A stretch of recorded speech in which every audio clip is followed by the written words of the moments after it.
Dhami cabinet की बैठक हुई। सीएम धामी की अध्यक्षता में हुई बैठक में कैबिनेट मंत्री गणेश जोशी समेत तमाम दिग्गज रहे मौजूद।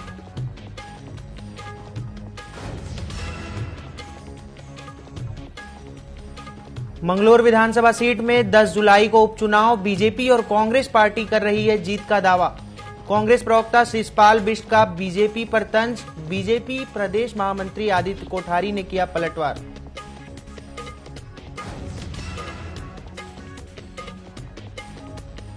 भू धसाव को लेकर जनहित याचिका पर हुई सुनवाई। एनडीएमए की तरफ से कोर्ट को कराया अवगत।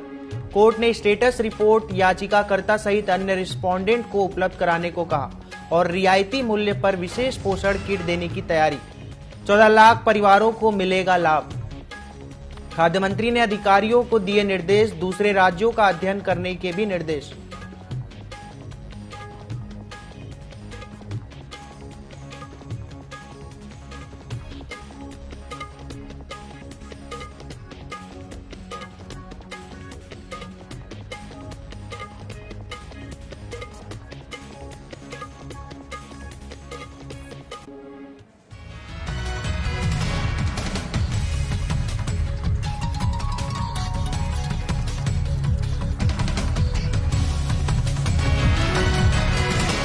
नमस्कार, स्वागत है आपका न्यूज अपडेट में। मैं हूं आपके साथ प्रियांशु कश्यप।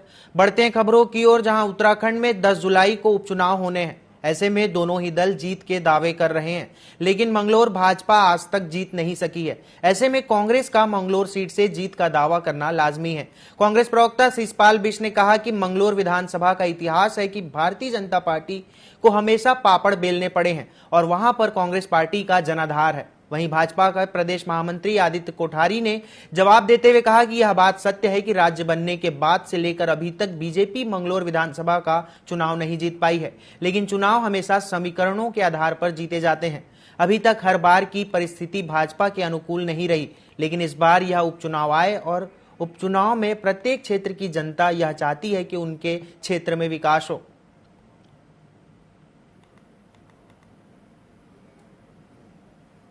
देखिए, मंगलौर विधानसभा का इतिहास है कि भारतीय जनता पार्टी को हमेशा वहां पापड़ ही बेलने पड़े हैं और वहां पर जो है कांग्रेस पार्टी का जनाधार है। कांग्रेस पार्टी के जो प्रत्याशी हैं उनकी लोकप्रियता है, वो लगातार जनता के लिए वहां संघर्ष करते रहते हैं। इसी से भाजपा घबराई हुई है और मंगलौर के किसी भी कार्यकर्ता पे भाजपा ने जो है भरोसा नहीं किया। हरियाणा से जो है धन बलि लेकर के आए हैं चुनाव लड़ने के लिए, तो मंगलौर की जनता में इस बात को लेकर के आक्रोश है कि आखिर भाजपा कब तक मंगलौर के भाजपा कार्यकर्ताओं का अपमान करने का काम करेगी। ये बात बिल्कुल सत्य है कि राज्य बनने के बाद से लेकर अभी तक भारतीय जनता पार्टी मंगलौर विधानसभा का चुनाव नहीं जीत पाई है, लेकिन चुनाव हमेशा समीकरणों के आधार पर जीते जाते हैं।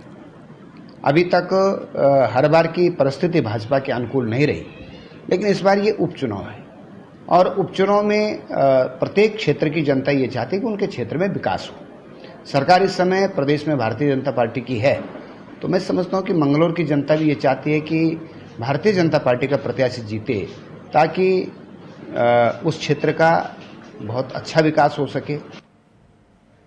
उत्तराखंड हाईकोर्ट ने जोशीमठ में हुए भू धसाव को लेकर अल्मोड़ा निवासी पीसी तिवारी की जनहित याचिका पर सुनवाई हुई, जिसमें एनडीएमए की तरफ से कोर्ट को अवगत कराया गया कि उन्होंने जोशीमठ की जांच रिपोर्ट राज्य सरकार को उपलब्ध करा दी है। वहीं मामले की सुनवाई के बाद कोर्ट की खंडपीठ ने स्टेटस रिपोर्ट याचिकाकर्ता सहित अन्य रिस्पोंडेंट को उपलब्ध कराने को कहा है, ताकि वे उसका अध्ययन कर राज्य सरकार को अपने सुझाव दे सकें।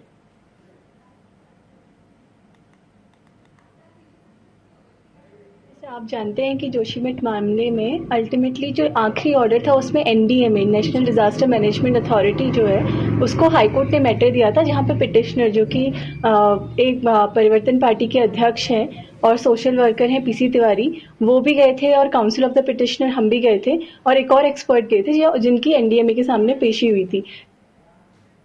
उत्तराखंड में पेपर लीक के मुद्दे पर सियासत गर्मा गई है। नाराज कांग्रेसियों ने देहरादून के एस्ले हॉल चौक में केंद्र सरकार के खिलाफ जमकर विरोध प्रदर्शन किया।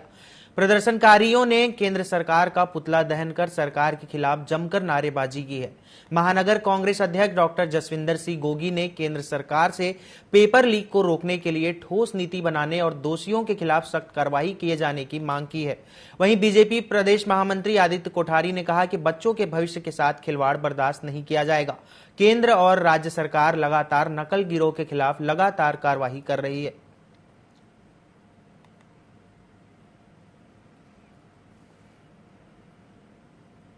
लोग नेट की परीक्षा क्वालिफाई करेंगे, वो आने वाले समय में लेक्चर और जो शिक्षक बनेंगे वो भी बड़े मजबूत स्तंभ है। और एक के बाद ऐसे जो परीक्षाएं का पेपर लीक हो रहा है, युवाओं के साथ शोषण हो रहा है, वो समाज की जो मजबूत स्तंभ है। अगर इस तरह के समाज के मजबूत स्तंभ बनेंगे तो मुझे शक है कि हमारी बिल्डिंग का स्ट्रक्चर किस हिसाब से तैयार होगा। तो इन्हें शर्म आनी चाहिए, ऐसी ठोस नीति बनानी चाहिए कि आने वाले समय में इस तरह की जो पेपर लीक की घटना है ये दोबारा रिपीट ना हो। अभी तक की जो जानकारी है कि एनटीए के पास अपना कोई तंत्र नहीं है। वो लोग आउटसोर्सिंग से परीक्षा करवाते हैं और आउटसोर्सिंग से परीक्षा करवाने में क्या क्या खामियां रह जाती हैं वो इस समय उजागर हुई है। ये कमियां उजागर होने के बाद ये कमियां न रही, इन कमियों को दूर किया जा सके और जो बच्चे परीक्षाओं के लिए, प्रतियोगी परीक्षाओं के लिए तैयारी करते हैं, उनके भविष्य के साथ कोई किसी प्रकार का खिलवाड़ न हो, इसके लिए हमारी केंद्र की सरकार बहुत ही गंभीर है। और केंद्रीय शिक्षा मंत्री जी ने कहा है कि एनटीए की भी हम समीक्षा कर रहे हैं, उसके ढांचे में, उसके कार्य प्रणाली में कोई सुधार करने की आवश्यकता तो उसको भी करेंगे, लेकिन बच्चों के भविष्य के साथ किसी भी प्रकार का कोई खिलवाड़ नहीं होने देंगे। लोक निर्माण विभाग के सचिव डॉक्टर पंकज पांडे ने अल्मोड़ा में अधिकारियों की समीक्षा बैठक ली। बैठक में उन्होंने आम जन तक केंद्र और राज्य सरकार की योजनाओं का लाभ पहुंचाने के निर्देश दिए। मीडिया से बातचीत करते हुए प्रभारी सचिव ने कहा कि अल्मोड़ा में राष्ट्रीय राजमार्ग के चौड़ीकरण का कार्य बहुत जल्द शुरू किया जाएगा। इसके लिए हाईवे में टनल का भी निर्माण प्रस्तावित है।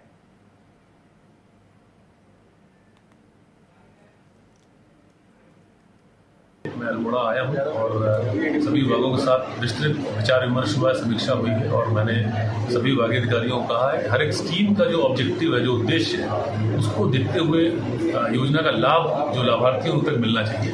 सिर्फ लक्ष्य पूरा करने के लिए हम लोग काम नहीं करें और मुझे उम्मीद है कि ये सारे अधिकारी यहाँ पे बेहतर काम करेंगे और जो उद्देश्य है भारत सरकार की जो स्कीम्स हैं, जो राज्य सरकार की स्कीम है, उसको पूरा करेंगे। कैंची धाम में पिछले 4-5 सालों से काफी श्रद्धालु आ रहे हैं, उसकी वजह से जो अल्मोड़ा के यात्री हैं या जो पिथौरागढ़ जा रहे होते हैं हाईवे में उनको बहुत ज़्यादा दिक्कत हो रही है। इसके लिए माननीय मुख्यमंत्री जी ने घोषणा भी की थी। उसके लिए हम लोगों ने रोड एक सैंक्शन किया है कैंची धाम के पीछे से, उस पर फॉरेस्ट लैंड ट्रांसफर केस बनाया जा रहा है। वो 16 किलोमीटर का रोड है।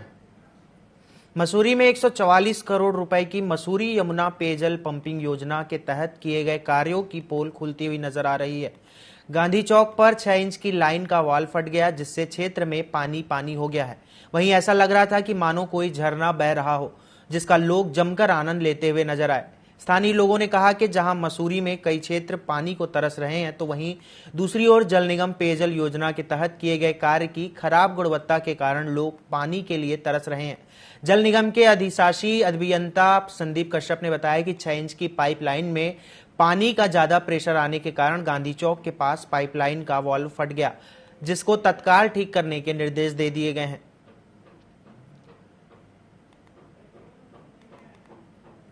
पाइपलाइन जल निगम की है और इसमें हमने फिटर को भेज दिया है, वो सही कर देगा। मतलब जिम्मेदारी तो जब जल निगम की बनती है, लेकिन कर रहा हूँ, हम ही ठीक करवा रहे हैं। ठीक है, अब हमें हैंडओवर तो किया नहीं है अभी। तो आपको सूचना भी नहीं है इस चीज की? सूचना भी नहीं थी, मुझे तो आप ही बताया अभी। नीट पेपर लीक धांधली पर सियासत गरमा गई है। मेडिकल प्रवेश परीक्षा में कथित अनियमितताओं के खिलाफ कांग्रेस देश भर में विरोध प्रदर्शन कर रही है। इसी क्रम में उत्तराखंड की राजधानी में भी प्रदर्शन देखने को मिला। वहीं इस पूरे प्रकरण पर बीजेपी मीडिया प्रभारी मनवीर सिंह चौहान ने कहा कि प्रतियोगी परीक्षाओं को लेकर कांग्रेस का प्रस्तावित विरोध एक भड़काऊ कदम है। उन्होंने कहा कि जैसे ही यूजीसी नेट में धांधली की शिकायत मिली, सरकार ने तुरंत परीक्षा रद्द करने का फैसला किया और सीबीआई जांच की सिफारिश की। वहीं नीट को लेकर केंद्रीय शिक्षा मंत्री ने युवाओं को भरोसा दिलाया है कि किसी भी युवा के भविष्य के साथ खिलवाड़ नहीं किया जाएगा।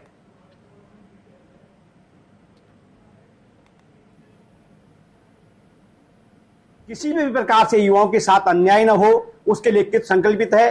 केंद्र सरकार के द्वारा जैसे ही नेट के एग्जाम में किसी प्रकार की जो शिकायत आई उस पर तत्काल कार्रवाई की गई और सीबीआई जांच के आदेश किए गए।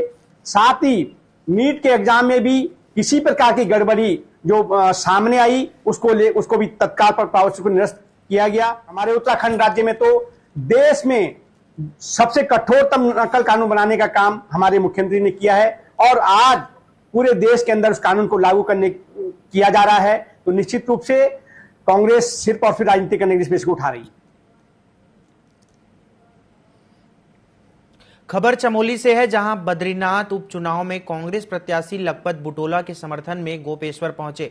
पूर्व सीएम हरीश रावत ने कहा कि जो व्यक्ति अपने आप को विकास पुरुष बता रहा है और बद्रीनाथ विधानसभा क्षेत्र में विकास कार्यों को अपनी उपलब्धि बता रहा है, वह सभी कांग्रेस सरकार में हो रखे हैं। आज बीजेपी में जाकर राजेंद्र भंडारी इन सब कार्यों को अपनी उपलब्धि बता रहे हैं, लेकिन वह विकास पुरुष भूल रहे हैं कि सब कांग्रेस पार्टी और कांग्रेस सरकार की देन है। वहीं हरीश रावत कांग्रेस प्रत्याशी के पक्ष में वोट करने की अपील की।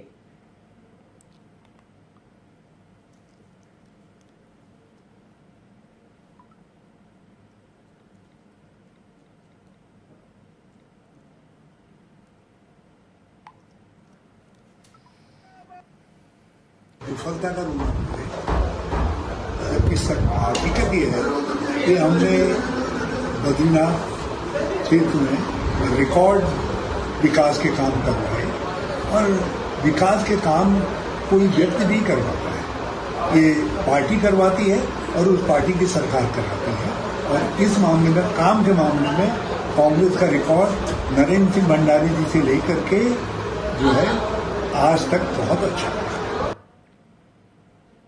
उत्तराखंड में होने वाले उपचुनाव को लेकर समाजवादी पार्टी ने कांग्रेस प्रत्याशियों के समर्थन में देने का ऐलान किया है, जिसे लेकर सपा के राष्ट्रीय सचिव डॉक्टर सत्यनारायण सचान ने प्रेस वार्ता कर कहा कि समाजवादी पार्टी के राष्ट्रीय अध्यक्ष अखिलेश यादव के निर्देशानुसार उपचुनाव में समाजवादी पार्टी कांग्रेस के प्रत्याशियों का समर्थन करेगी।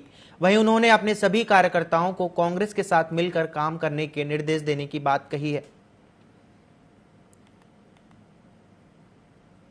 हमारे जो प्रदेश के प्रभारी हैं अब्दुल मतीन सिद्दीकी, उनको कहा गया है कि वो मंगलौर में जाएं।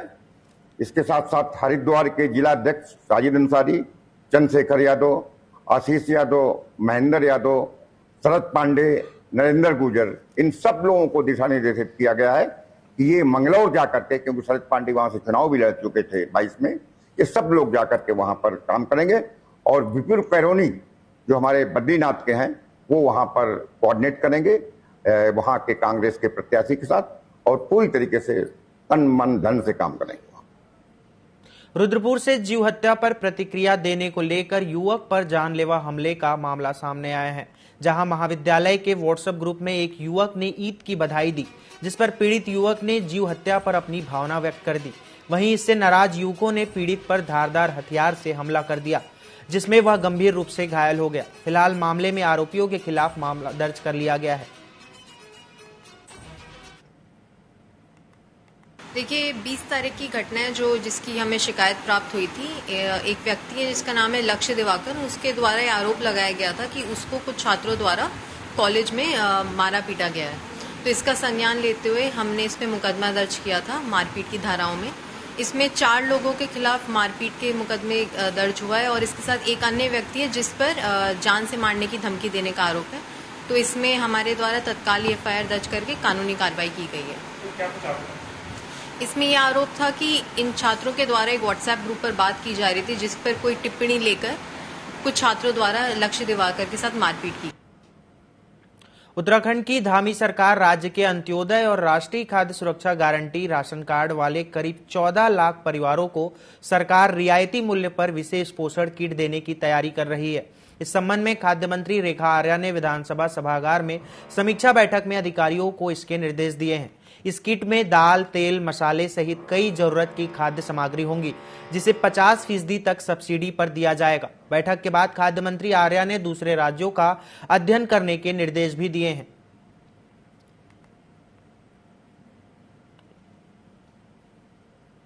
निर्बाध तरीके से हमारे कार्ड धारकों को प्राप्त हो रहा है। इसके साथ ही यह भी चिंता एक मुझे थी कि जो हमारे अंत्योदय के परिवार है जिनको कि मुफ्त में गैस रिफिल करने की योजना माननीय मुख्यमंत्री जी की ओर से व्यवस्था दी गई थी, उसकी क्या स्थिति है। तो उसमें भी जानकारी में आया है कि मुफ्त गैस रिफिल 2023-24 का हमारे सभी जो अंत्योदय के कार्ड धारक हैं उनको प्राप्त हुई है, लेकिन प्राप्त होने के साथ में उनको अभी सब्सिडी नहीं मिल पाई है।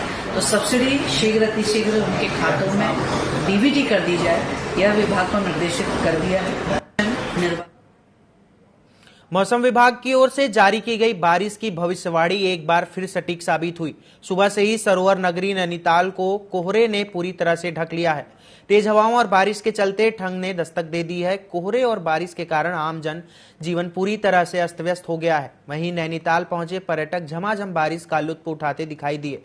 नैनीताल पहुंचे पर्यटकों का कहना है कि गर्मी से राहत पाने के लिए आउटिंग के लिए बाहर निकले हैं। उन्हें यहां आकर भीषण गर्मी से काफी राहत मिली है।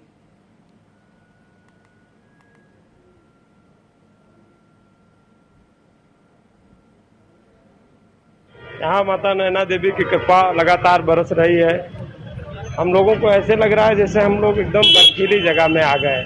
वहाँ 45 डिग्री टेम्परेचर है, बदन जल रहा है और यहाँ के मौसम में और वहाँ के मौसम में बहुत फर्क है।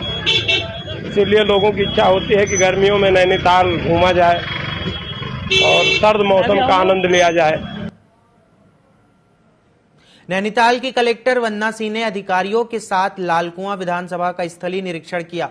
इस दौरान उन्होंने मोती नगर में राष्ट्रीय राजमार्ग के किनारे बनाए जा रहे स्कूलों की कक्षाओं को 1 महीने के भीतर पूरा करने के साथ ही प्राचार्य को 4 अतिरिक्त कक्षाओं का प्रस्ताव बनाने के निर्देश दिए।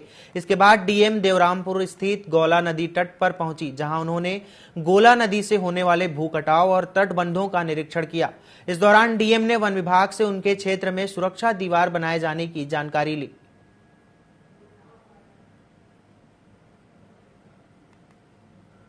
का जो राजस्व ग्राम बनाने का प्रस्ताव है उसके संबंध में माननीय मुख्यमंत्री जी की घोषणा है, जिसके क्रम में फरवरी में एक ब्लॉक स्तरीय समिति की बैठक करी गई थी वन अधिकारियों के संबंध में और जिला स्तरीय समिति की बैठक करके एक प्रस्ताव शेड्यूल को हमने संदर्भित किया है जनपद स्तर से। उसके विषय में आज विचार विमर्श हमने ग्रामवासियों के साथ किया, जिसमें ग्रामवासियों के द्वारा कुछ और अतिरिक्त जो प्रपोजल्स हैं उनको भेजे जाने के लिए रिक्वेस्ट की गई है।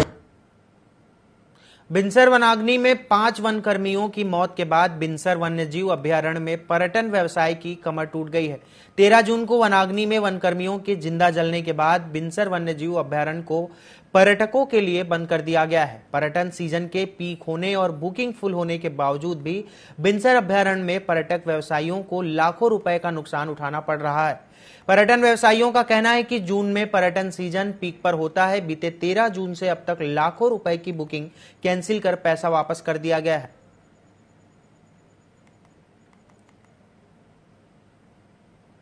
जब से ये घटना हुई है तब से जो गेट है वो बंद हो चुका है। उससे क्या कहते हैं, जो भी टूरिस्ट है, जो भी बुकिंग हैं वो सारी ट्रांसफ़र करनी पड़ रही हैं या कैंसिल करनी पड़ रही है या उनका रिफंड करना पड़ रहा है। तो जिससे क्या कहते हैं, पर डे 1 लाख रुपए का नुकसान हो रहा है, 1 लाख से ज़्यादा का ही हो रहा है। ये तो हमारे यहाँ बोलते, बाकी प्राइवेट से में भी तो और ज़्यादा नुकसान हो रहा है, जिससे कि अभी 5-6 दिन में 6 लाख से ज़्यादा का नुकसान हो गया, क्योंकि ये पीक सीजन है। जो हमारी बात हो रही है उसमें ये कह रहे हैं कि आग तो कंट्रोल हो चुकी है, लेकिन गेट कब तक खुलेगा अभी उसकी कोई जानकारी नहीं है हमारे पास। क्यों बंद क्यों किया? ये ऊपर ही आदेश हैं, डीएम और जो चीफ हैं उनके आदेश हैं बता रहे हैं। तो उन्होंने बोला है कि गेट नहीं खोलना, जांच चल रही है कह रहे हैं अंदर। जब से ये घटना हुई,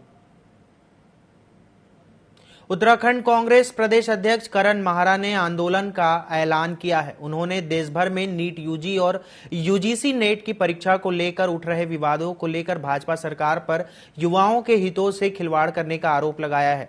इसके साथ ही शैक्षणिक संस्थानों में संघ पृष्ठभूमि के लोगों की नियुक्ति पर भी करण माहरा ने सवाल उठाए हैं। करण माहरा ने कहा कि देश में जहां भी भाजपा की सरकारें हैं, युवाओं के हितों के साथ ऐसा ही खिलवाड़ हो रहा है। उत्तराखंड में भी आरोपी हाकम सिंह ने ऐसे ही सिस्टम की सह पर युवाओं को छलने का काम किया। वहीं उन्होंने बड़े आंदोलन की बात भी कही है।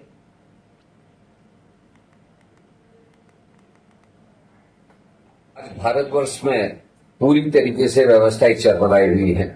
जो नौजवान नवयुवतियां अपने कैरियर के लिए 8-8 घंटे से लेकर 15 घंटे तक पढ़ते हैं और कोशिश करते हैं कि वो किसी बड़ी परीक्षा को पास करें। आज उनके सपनों के साथ छलावा हो रहा है। पूंजीपतियों के बच्चे और हाकम सिंह जैसे लोग उनके हकों को छीनने के लिए रणनीतियां तैयार कर रहे हैं। भारतीय जनता पार्टी की सरकार ने पूरे देश में व्यापम के बाद लगातार इस तरह के घोटाले करने शुरू किए। उत्तराखंड में इसकी बाल्टी के रूप में आप देखें, SSC भर्ती घोटाला और पटवारी पेपर लीक बहुत बड़े घोटाले थे, जिसमें छात्रों के ऊपर लाठीचार्ज किया गया, उनके हकों को छीनने का काम किया।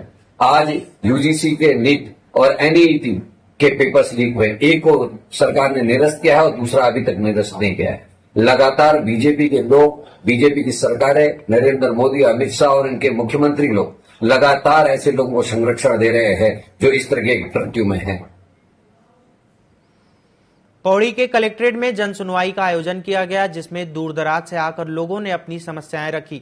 इस दौरान लोगों ने कूड़ा निस्तारण, पेयजल और सड़क संबंधी समस्याओं को गढ़वाल आयुक्त के समक्ष रखा। साथ ही जल जीवन मिशन के कार्यों पर आक्रोश जताते हुए कहा कि जल जीवन मिशन के कार्यों में गुणवत्ता का ध्यान रखा नहीं जा रहा। वहीं पेयजल आपूर्ति नहीं होने की बात भी कही।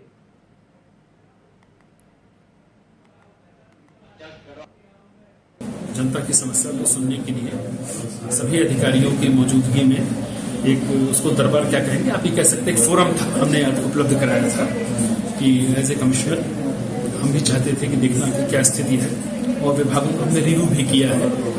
कुल मिलाकर 50 शिकायतें आई हैं और शिकायतें भी हैं, समस्या भी कह सकते हैं, सुझाव भी हैं और उनमें से करीब 7 का तो हमने मौके पर निस्तारण किया है। रामनगर में शुक्रवार को भीषण सड़क हादसा हो गया। यहां एक कार अनियंत्रित होकर करीब 150 मीटर गहरी खाई में गिर गई। कार में सवार घायलों की चीख पुकार सुनकर आसपास के लोगों ने खाई में गिरे सभी घायलों को बाहर निकाला और अस्पताल पहुंचाया। चिकित्सकों ने घायल 5 माह के बच्चे को मृत घोषित कर दिया है। वहीं जबकि 2 लोगों की गंभीर हालत को देखते हुए उन्हें हायर सेंटर रेफर कर दिया गया है।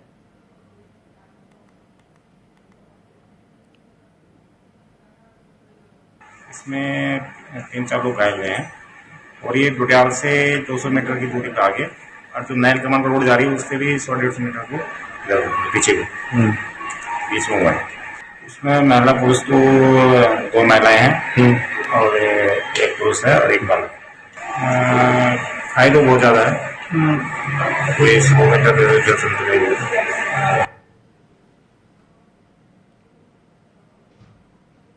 धामी कैबिनेट की महत्वपूर्ण बैठक खत्म हो गई है। बैठक में कई महत्वपूर्ण फैसलों पर कैबिनेट की मुहर लगी है। बैठक में ऊर्जा विभाग, परिवहन विभाग, सहकारिता एवं शिक्षा संबंधी विधेयक पास हुए। वित्त विभाग के अधिकारियों को प्रमोशन के बाद अलग अलग चरणों में ट्रेनिंग दी जाएगी ताकि नई टेक्नोलॉजी और नए नियम की जानकारी दी जा सके। राज्य सरकार के कर्मचारियों को बैंक के जरिए एक्सीडेंटल बेनिफिट दिया जाएगा। इसके लिए सरकार बैंकों के साथ MOU करेगा। प्रदेश में करीब 1.5 लाख कर्मचारी हैं।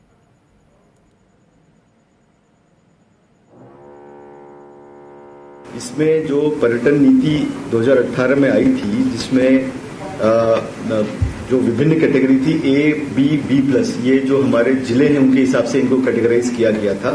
उसमें 50% कैपिटल सब्सिडी की व्यवस्था की गई थी, जिसका SGST के माध्यम से रीइंबर्समेंट होता था। कि लगभग इसमें ये व्यवस्था थी कि 5 साल तक जो SGST का है 100% रीइंबर्समेंट हो जाए और कुछ क्षेत्रों में 75% SGST रिइंबर्समेंट की व्यवस्था थी। लेकिन ये स्पष्ट नहीं था कि ये व्यवस्था कब तक होगी। तो अब ये व्यवस्था कर दी गई है कि 5 साल से 10 साल, यानी कि अगले 5 साल तक ये सुविधा अवेलेबल होगी। तो ये क्लैरिटी जो है इसमें हमारी जो पर्यटन नीति में है ये लाई गई है। इसको भी माननीय मंत्रिमंडल द्वारा अनुमोदन दिया गया। न्यूज अपडेट में फिलहाल के लिए इतना ही। बने रहिए TV 24 के साथ। नमस्कार।